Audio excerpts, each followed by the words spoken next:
안녕하세요. 저는 35살 가스 회사에서 근무를 하고 있는 여자예요. 전 남편과 7년 전에 이혼했고 돌싱녀로 살다가 얼마 전 좋은 남자를 만나서 재혼을 했습니다. 현재 남편과는 동갑으로 몇 년간 저희에게 가스를 납품받는 거래처 식당 사장님이었어요. 중국 음식점을 운영하는 제 남편은 저와 가스 배관 수리 문제로 자주 연락을 주고받다가 연이 닿게 되어 결국 사랑을 하게 되었습니다. 제 남편도 돌싱이었는데 이혼한 지 1년밖에 되질 않아 저와의 만남에 대해 오랫동안 고민한 듯 했지만 결국 저를 놓치기 싫다면서 그날로 저와 남편은 서로에게 사로잡혀버리고 말았네요. 아무래도 둘 다 아이가 없으니 크게 신경 쓰이는 건 없더라고요. 아무튼 그렇게 만남을 이어오던 중 한 번은 남편의 이혼 사유를 물어보니 술 기운을 빌려 괴로운 듯 말하더군요. 전 부인이 자신보다 10살이 어렸는데 결혼한 지 9년 정도가 되었을 때쯤 전 부인이 다른 남자와 바람이 난 걸 알게 되었는데 그런 사이를 오래 유지하고 있었다고 하더라고요. 그래서 자신과의 아이를 갖기 싫어했었던 걸 알게 되었답니다. 그런데 남편은 전 부인을 많이 사랑해서 웬만하면 가정을 지키고 싶어서 그런 모든 사실을 알고서도 억지로 참고 살았는데 집안 곳곳에 일부러 불륜 흔적을 남겨놓았다네요. 결국 더 이상은 못 참겠다 싶어서 이혼했다고 합니다. 그 말을 듣는데 진심으로 전 부인을 많이 사랑한 감정이 전해져 왔습니다. 사실 오래된 거래처 고객이다 보니 상품 홍보를 위해서 영업직원과 몇 번 방문했던 터라 전 부인을 본 적이 있습니다.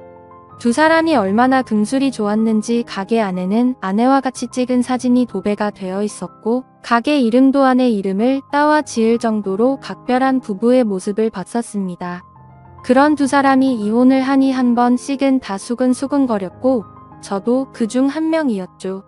그런데 그랬던 제가 이 남자와 사랑에 빠질 줄 누가 알았겠습니까? 제 남편은 빨개진 얼굴로 제 손을 잡으며 말하더군요. 내가 원래 해바라기 같은 면이 있어. 한번 마음 주면 정 떼기 쉽지 않은데 이혼 이후로 유일하게 내 눈에 들어온 여자는 당신이라고 제게 고백을 했습니다. 새삼 심장이 쿵쾅대며 설레더군요. 진심인지는 모르겠으나 어쨌든 썩 듣기 나쁜 말은 아니어서 속아주는 셈치고 남편을 받아들이기로 했습니다. 남편은 연애 초반부터 지금까지 항상 달콤하고 부드러운 남자였습니다. 하나부터 10까지 저를 아기 다루듯 감싸주고 보호해 주었어요. 아마도 어린 여자와 살았기 때문에 이런 습관이 몸에 익었나 보다 했죠. 왠지 모르게 전 부인에게도 이렇게 했을 것 같다는 생각에 질투가 나더라고요. 그리고 전 부인 이름을 본따서 만든 가게 상호명이 거슬렸던 저는 바꿔달라고 부탁했지만 남편은 가게 이미지와 홍보를 해둔 게 있기 때문에 바꾸긴 어렵겠다며 저를 설득하더군요. 제게 좋은 말로 웃으면서 얘기하는데 씁쓸했지만 남편의 말도 조금은 설득이 되었고 완고한 태도에 어쩔 수 없었습니다. 그렇게 남편과 저는 좋은 감정으로 만나다가 양가 부모님께 허락을 받았네요. 하지만 둘 다 재혼인 상황이어서 우선 혼인신고를 먼저 했고 결혼식은 조금 미루기로 했습니다. 결혼식만 안 올렸다 뿐이지 사실혼 관계였던 거죠. 혼인신고 이후 저는 남편 집으로 들어가 동거를 했고 이미 법적으로 부부였기 때문에 저는 그 남자의 아내로서 그리고 며느리로서의 삶을 살았습니다. 다시금 결혼 생활을 하면서 아내의 역할을 해보니 참 낯설더군요. 혼자 살던 습관에서 벗어나 누군가와 같이 하루를 맞이하고 끝내는 것은 익숙하지 않았습니다. 덜렁거리고 집안일을 한꺼번에 모아서 처리하는 저와는 다르게 남편은 매 순간 깔끔을 떨며 잠시라도 어질려져 있는 모습을 보는 것을 꺼려하는 깔끔한 성격이더라고요.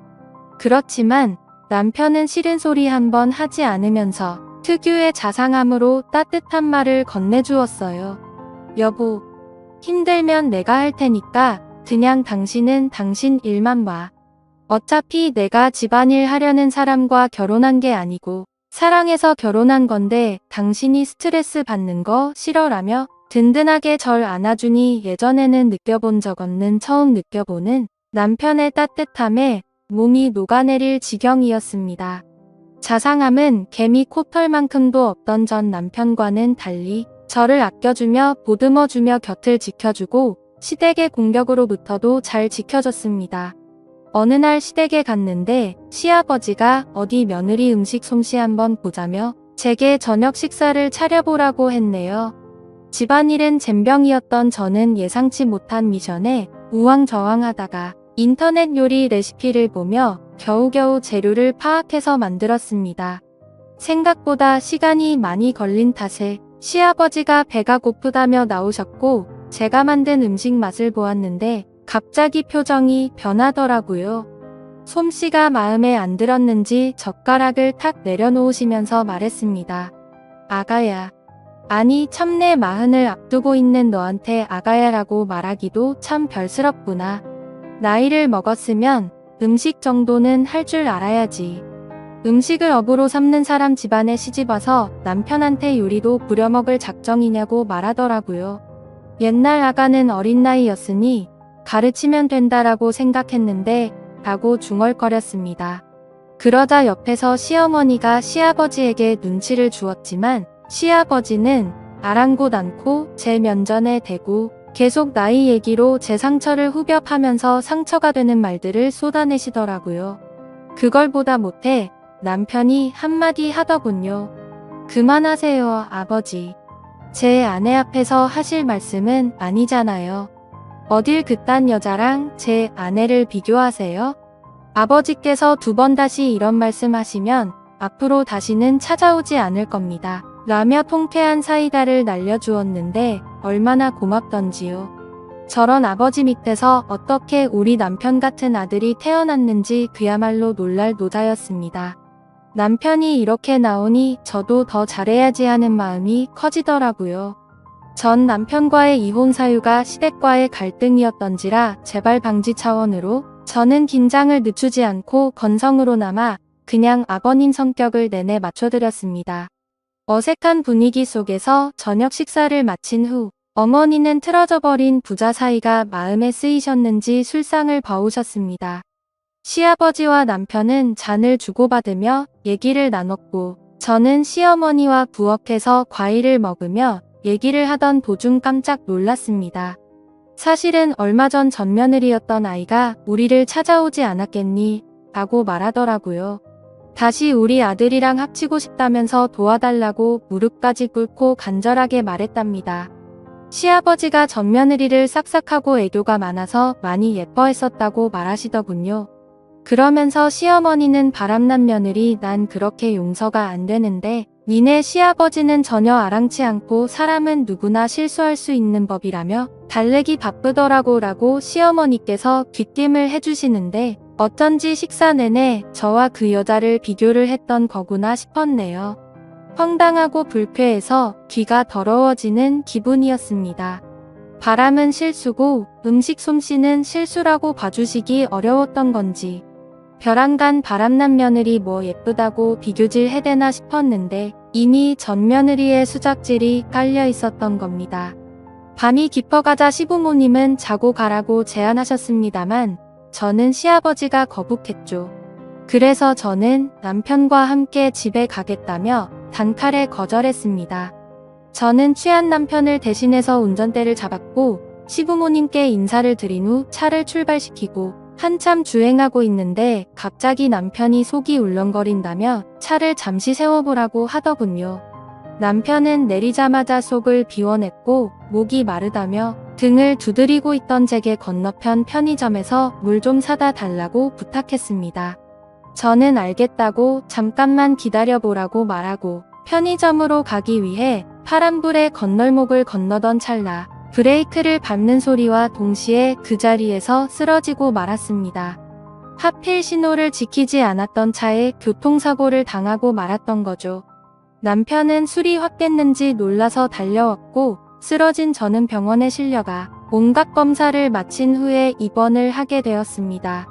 의사 선생님께서는 다행히 심각한 건 아니지만 인대 쪽에 문제가 생겨 당분간 다리를 쓰긴 어렵다고 말하더군요. 답답해도 나중에 고생하지 않으려면 몇 달간만 잘 참으라고 했습니다.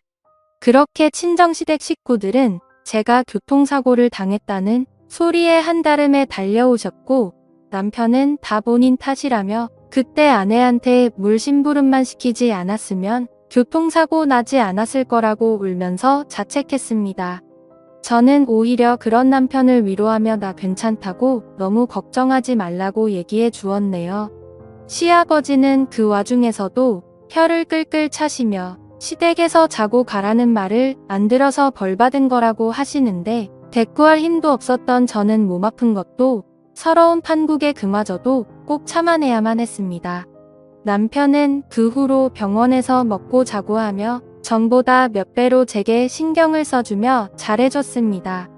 다리가 불편해서 밥도 제대로 못 챙겨 먹을까봐 손수 떠먹여주고 난 후에야 가게를 나갔고 하나부터 열까지 다 챙겨주더라고요. 남편이 허구한 날 씻겨주고 재워주고 먹여주니 정말로 아기가 된 느낌이었습니다. 저는 보험 때문에 5인실에 입원했는데 주위 사람들이 하나같이 신랑 너무 잘 만났다며 부러움을 샀어요. 일도 안 가고 남편과 깨소금을 풍기며 같이 있으니 오히려 더 행복한 나날이었습니다. 그러던 찰나 어느 날 남편이 퇴근을 하고 찾아와서 무거운 얼굴로 저를 바라보았습니다. 여보, 나 사실은 요새 가게 매출이 많이 떨어져서 지방에 계신 스승님을 좀 찾아뵈어야 할 것 같아. 가서 신메뉴 개발 조언도 좀 얻고 여러 가지 방안도 연구할 겸 한 일주일 동안은 다녀와야 할 것 같은데 어떡하지? 그 말에 조금은 서운했지만 내색하지 않고 괜찮다고 잘 다녀오라고 했습니다. 어느 정도 다리도 많이 나았고 목발 쓰면 거동도 할만하다고 애써 웃어 보였어요. 남편은 제가 맘에 쓰였는지 떠나간 일주일 동안 저를 돌봐줄 친정엄마에게 용돈을 챙겨드렸고, 의사와 간호사 선생님께도 잘 좀 봐달라는 얘기를 남겨 일주일 동안 출장을 가게 되었습니다. 매일같이 붙어있던 남편이 있다가 없으니까 허전하더라고요. 주위에 같이 입원한 환자들도 하나같이 신랑은 어디 갔냐고 찾았습니다. 저는 자초지종을 설명하고 틈만 나면 목소리라도 듣고 싶어 전화를 걸었지만 받지를 않았고, 몇 분 후 당분간 연락이 어려울 것 같다며 일 다 끝나고 연락하겠다고 제게 장문의 톡만 보내왔습니다. 이해는 하지만 남편의 빈자리가 컸던 저는 기분이 좀 그렇더라고요. 뭐 얼마나 바쁘길래 전화도 제대로 못하나 싶었습니다. 하루 이틀은 그래도 어떻게 버텼는데 3일 4일이 지나니 정말 보고 싶어서 도저히 못 버틸 지경이었습니다. 제가 이렇게 남편을 사랑하고 있는 줄 짧은 헤어짐으로 알게 되었네요. 그 사이 저는 담당 주치의에게 퇴원을 희망한다고 말을 하였고, 의사도 퇴원을 해도 좋다고 허락을 받았습니다. 마침 남편이 돌아오기 하루 전날이라 오전 중 퇴원 수속을 받고 집으로 갔죠. 그런데 뭔가 이상한 기운이 감돌았습니다. 거실에는 너저분하게 쌓여져 있는 병들이랑 캔, 그리고 치워놓지 않은 마른 안주들이랑 널브러져 있었고, 부엌에는 반찬통이며 김치통이며 뚜껑이 열려진 상태로 방치되어 있었습니다. 안방에는 침구류가 흩어져 있었고, 화장실은 쓰레기들이 굴러다녀 하수구가 막혀서 물조차 제대로 내려가지를 않더라고요. 분명 남편의 성격상 깔끔한 상태로 집안이 잘 정리되고 있을 줄만 알았는데 이게 어찌된 영문인지 알 수가 없었습니다. 저는 저를 케어해주시던 친정엄마와 함께 역한 냄새를 참아가며 불편한 몸을 이끌고 조금씩 청소를 시작했고, 한참 고생을 해서 간신히 집 상태를 되돌려 놓을 수 있었습니다. 저는 석연찮은 마음을 뒤로 한 채 친정엄마를 돌려보냈고, 혼자 침대에 누워 내일 올 남편을 깜짝 놀래켜주기 위해 이런저런 이벤트를 생각하고 있었는데, 갑자기 새벽 2시쯤 도어락이 열리는 소리가 들리며 누군가가 들어오는 소리가 나더라고요. 잠이 들락말락했던 저는 순간 정신이 확 들었고, 숨을 죽이고는 잔뜩 겁을 먹은 채 힘들게 몸을 일으켜 조용히 방문 쪽으로 다가갔습니다. 자기야, 우리 집 이렇게 깨끗하게 청소하고 공항 갔었나? 라는 여자 목소리가 들리더라고요. 문을 살짝 열고 봤더니 그 여자는 몇 년 전 제가 봤던 전 남편의 부인이었습니다. 순간적으로 너무 큰 충격을 받았고 도대체 왜 제 남편이 전 부인과 함께 우리 집으로 들어온 거지라는 생각과 동시에 가슴이 두근대기 시작했었죠. 즉각적으로 안 좋은 예감이 들었습니다. 전 부인이 뺀질나게 시댁에 드나 들더니 기어코 우리 남편을 유혹을 했나 싶어 숨이 막히는 기분이었습니다. 남편은 뭔가 꺼림직했는지 주위를 둘러보는 듯 하다가 이내 방을 향해서 오더라고요. 저는 순간적으로 저도 모르게 장롱 속으로 일단 급하게 몸을 숨겼습니다. 이내 안방불이 켜졌고 그토록 그리웠던 남편이 제 눈앞에 들어오더라고요. 그런데 표정이 너무 어두워져 있었고 제가 알던 남편이 맞는지 의심스러웠습니다. 이내 방을 둘러보더니 촉이 왔는지 어딘가로 전화를 걸더군요. 여보세요. 김미나 환자 보호자 되는 사람인데 혹시 김미나 씨 퇴원했나요? 라고 묻는데 심장이 쿵쾅쿵쾅 떨렸습니다.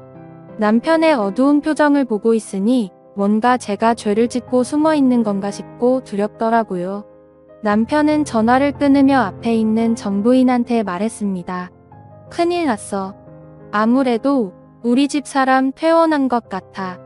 집안 청소 싹 하고 집에 없는 걸 보니 친정에 간 것 같은데 너 이제 돌아가.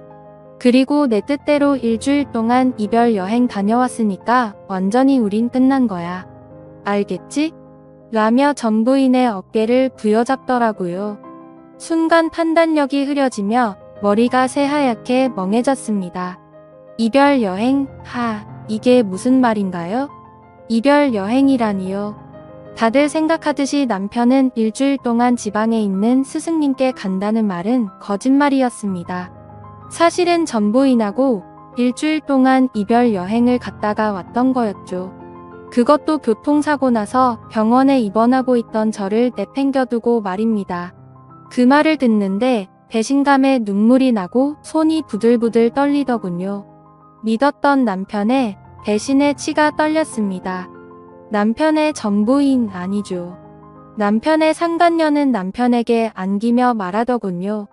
오늘 하루만 더 자기랑 같이 있었으면 했는데 도움을 안 주네. 어쨌든 고마워 자기야. 내 부탁 들어줘서. 자기한테 미련이 남아서 예전 시댁에도 찾아가고 그랬는데 이걸로 만족할게. 그래도 마지막으로 보냈던 밤들을 영원히 잊지 못할 거야 라며 혼자서 무슨 비련의 여주인공이 된 것 마냥 남편의 곁을 울면서 스쳐 지나가더군요. 남편은 전 부인을 밖으로 내보내고 한숨을 내쉰 후에야 제게 전화를 걸었습니다. 그래서 저는 장롱에서 천천히 나갔죠. 그러자 남편은 엄청나게 당황해하면서 말하더라고요. 여보, 언제부터 거기 있었어? 당신이 왜 거기 있는 거야? 라고 심하게 말을 더듬는데 저는 제 휴대폰을 남편에게 확 집어 던지고는 울고 불며 난리를 쳤습니다. 야, 이 분리수거도 안 되는 쓰레기야. 어떻게 네가 교통사고까지 당한 날 내팽겨치고 전 부인이랑 여행을 다녀올 수 있어? 네가 짐승이지 사람이야? 어떻게 네가 나한테 그럴 수가 있어? 라며 숨을 헐떡거리며 울었습니다.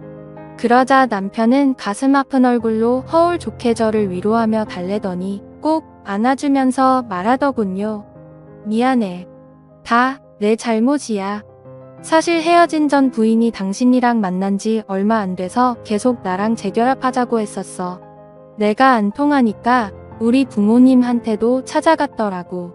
그런데 내가 당신하고 결혼 약속까지 다 했는데 이제 와서 어떻게 배신을 해. 전 부인한테 한참 동안 여러 번 알아듣게 설명했는데 끝끝내 이별 여행 다녀오면 날 놓아주겠다고 하더라고. 그래서 어쩔 수 없이 다녀온 거야. 내가 당신을 사랑하니까 정말로 그 여자랑 다 끝내려고 이별 여행 간 거라고 말했습니다. 이별 여행을 다녀온 것도 다 저희 부부 사이를 위해서라고 합리화시키는데 대꾸할 가치도 없는 멍멍이 소리의 허탈함과 실망감까지 도저히 어떻게 할 수가 없겠더라고요. 어이가 없던 저는 물었습니다. 그럼 집안 꼬라지는 왜 이렇게 어질러 놓은 건데? 설마 나 입원하고 있는 사이 그 여자랑 우리 신혼집에 들어와서 산 거야? 남편은 우물쭈물하다가 한참 고민을 하다가 말하더군요. 원래 전 부인이랑 6년간 살았던 곳인데 여기 집 구할 때 전 부인 친정에서 돈을 보태줬어. 전 부인 귀책 사유로 이혼하게 되면서 나한테 다 넘겼었는데 바람난 남자와 헤어지고 갈 곳이 없다며 찾아왔더라고. 그래서 당신이 입원하고 있는 사이 이 집에서 잠시 있게 해준 거야. 그냥 나도 모르게 좀 불쌍하더라고. 그래서 저는 지금 그걸 말이라고 하냐고 따져 물었습니다. 옛날에 그 여자 집에서 돈 좀 보태줬다는 걸 빌미로 나랑 신혼생활을 하고 있는 이 집에 그 여자를 들여놓다니 말이 된다고 생각해? 그리고 그것만으로도 용서가 안 되는데 이별 여행까지 갔다니 말이 되냐고. 내가 만약 교통사고 안 났으면 어쩌려고 그랬냐? 이런 걸 보고 하늘이 도왔다고 하는 건가? 나 니들 절대로 용서 못해. 가만두지 않을 거야 라고 말했죠. 제가 속이 좁은 건지 모르겠지만 이딴 짓을 벌인 남편을 도저히 이해할 수가 없고 용서할 수가 없었습니다. 이별 여행 어디서 그럴듯한 말로 불륜지를 포장하는지 그따위건 개나 주라 그래요. 그들에게 로맨틱했던 일주일의 시간을 아무것도 모르고 남편을 그리워하며 보냈던 걸 생각하니 더욱 울분이 치솟았습니다. 저는 악에 받쳐 소리를 지른 후 남편의 만류를 뿌리치고 자리를 박차고 나와 목발을 짚고 새벽 밤거리를 울면서 걸었네요. 여태 흘린 눈물 모은 것보다 더 펑펑 쏟았던 것 같습니다. 그토록 사랑했던 내 남자의 극단적인 행동에 충격을 받은 저는 친정집에 머물면서 결국 남편과와는 시간을 갖자고 했네요. 남편은 틈만 나면 찾아와서 제게 당신이 생각하는 그런 일은 전혀 없었다고 싹싹 비는데 마음이 돌아선 저한테는 남편의 모든 행동이 믿음이 가지 않았습니다. 그러자 남편이 말하더군요. 그 여자랑 끝났다는데 왜 내 말을 믿지를 못해? 당신이 나 없이 살 수 있을 것 같아? 당신이 지금 날 못 믿고 이렇게 헤어지면 지금 나한테 이렇게 대한 걸 후회할 거고 그 여자처럼 날 다시 찾게 될 거야. 왜 여자들은 뻔한 행동을 계속하는지 모르겠네. 당신 나중에 그때 가서는 소용없어. 내 말 명심해. 그 뻔뻔한 말에 있는 정도 다 떨어지더라고요. 저는 결국 이혼을 감행했고 무턱대고 혼인신고를 빨리 한 탓에 빨간 줄만 하나 더 생겨버렸습니다. 남편이 그 이후로 어떻게 살고 있는지는 모르겠네요. 남편이 운영하던 중국집은 주인이 바뀌어 다른 사람이 운영하고 있었습니다. 여전히 예전 부인 이름을 딴 상호만 보면 그날의 충격이 떠올라 심장이 뛰고 기분이 나빠지네요. 어쨌든 저는 짧은 결혼 생활을 끝내고 싱글로서 삶을 살아가는데 역시 싱글의 삶이 제게는 제격이었습니다. 제 인생의 결혼은 2번 다시 없으리라 장담할 수 있어요. 대신 자유로운 연애는 실컷 하고 살게요. 이제는 결혼보다는 연애가 좋은 것 같습니다. 제 사연을 읽어주셔서 감사합니다.